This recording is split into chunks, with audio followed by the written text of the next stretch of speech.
Hello everyone, welcome to my channel. আজকে আবার একটা নতুন ব্লগ নিয়ে চলে এসেছি আমি তোমাদের কাছে। তো আজকের ব্লগটা একটু অন্যরকম। এখন ঠান্ডা পড়ে গেছে, শীতের মরশুম, তো এখন বাচ্চাদের ঠান্ডা কাশি সর্দি লেগেই আছে। তো আমরা মায়েরা একটু বাচ্চাদের কিছু হলেই চিন্তিত হয়ে পড়ি। তো বাচ্চাদের ঠান্ডা কাশি জ্বরটা, এটা একটা ঠান্ডা লাগাটা একটা নর্মাল ব্যাপার, তো এটা নিয়ে ভয় পাওয়ার কিছুই নেই। কিন্তু আমরা মায়েরা তো একটু বেশি ভয় খেয়ে যায়। তো আমাদের সবসময় মনে হয় ডাক্তারের কাছে যেতে হবে। তো একটু ঠান্ডা লাগলেই আমাদের বাড়িতেই অনেক কিছু ঔষধি জিনিস আছে যেগুলো আমরা ব্যবহার করলে খুব সহজেই ঠান্ডা কাশিটাকে ঠিক করে দিতে পারি। তার জন্যই আমি তোমাদেরকে একটা হোম রেমেডি আজকে দেখাবো, যেটা ম্যাজিকের মতো কাজ করবে। তো এখন ঠান্ডার মরশুমে আমাদের তো কমলা লেবু আছে, আর সিজনাল ফ্রুটের তো বিকল্প কিছু হতেই পারে না। যে সিজন সেই সিজনে সেই ফ্রুটটা যদি আমরা ভালোভাবে খাই, তো সেটা আমাদের অনেক উপকার হবে। তো আমরা এখানে কমলা লেবু পেয়েই গেছি। তো এই কমলা লেবু দিয়েই আমি আজকে তোমাদেরকে একটা সুন্দর রেমেডি শেখাবো, যেটা ঠান্ডা সর্দি কাশিকে সহজেই ঠিক করে দেবে। তো তার জন্য আমি এই কমলা লেবুগুলো নিয়ে নিয়েছি। তো এটা খুব ভালো একটা ডিটক্সেরও কাজ করে। তো এটা যতটা হেলদি কিন্তু ততটাই টেস্টি। এটার মানে গুণের সম্বন্ধে তো বলার আর কিছুই নেই, কিন্তু আমি নিজে ট্রাই করেছি যে আমার বাচ্চাকে এটা দিয়ে আমি দেখেছি যে এটা কতটাই ভালো, যে ঠান্ডা সর্দি কাশিতে কতটাই উপকার দেয়। তাই আমি তোমাদের সঙ্গে এটা শেয়ার করছি। তো চলো ঝটপট দেরি না করে দেখে নেওয়া যাক এই রেমেডিটা কিভাবে আমি তৈরি করি। তো এই রেমেডিটা তৈরি করার জন্য আমি যে উপকরণগুলো নিয়ে নিয়েছি, তার মধ্যে আমার 4টি উপকরণ লাগছে। সেই 4টি উপকরণ দেখে নাও। আমি এর মধ্যে একটা কমলা লেবু নিয়ে নিয়েছি, আর নিয়েছি 1 কাপ পরিমাণে জল,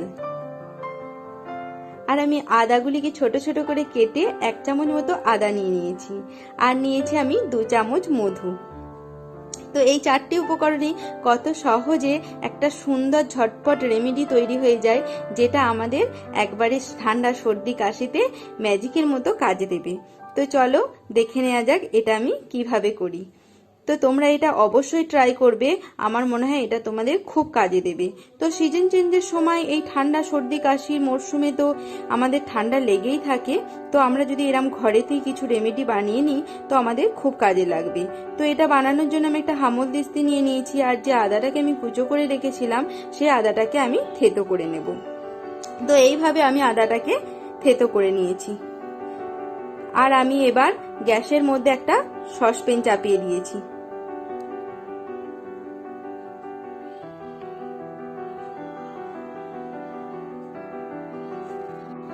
আমি এবার এর মধ্যে নেব 1 কাপ পরিমাণে জল।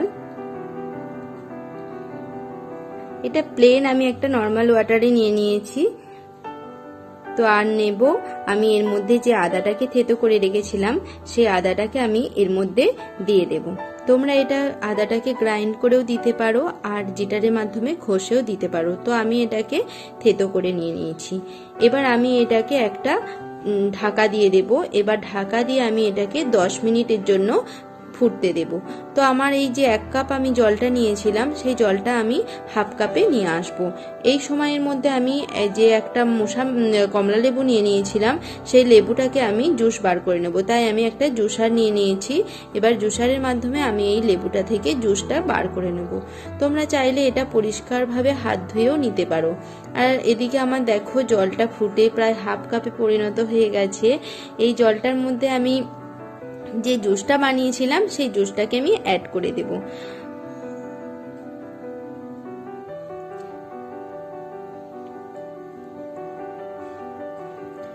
আর অবশ্যই মাথায় রাখতে হবে যে লেবু জাতীয় ফলকে আমরা যদি এটা হিট করি, তো এর মধ্যে থেকে গুণাগুণটা নষ্ট হয়ে যাবে। তাই আমি সঙ্গে সঙ্গে গ্যাসের ফ্লেমটাকে অফ করে দেব।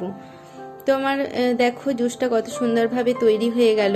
তো এবার এটাকে আমি একটা স্ট্রেনারের মাধ্যমে এই জুসটাকে ছেঁকে নেব।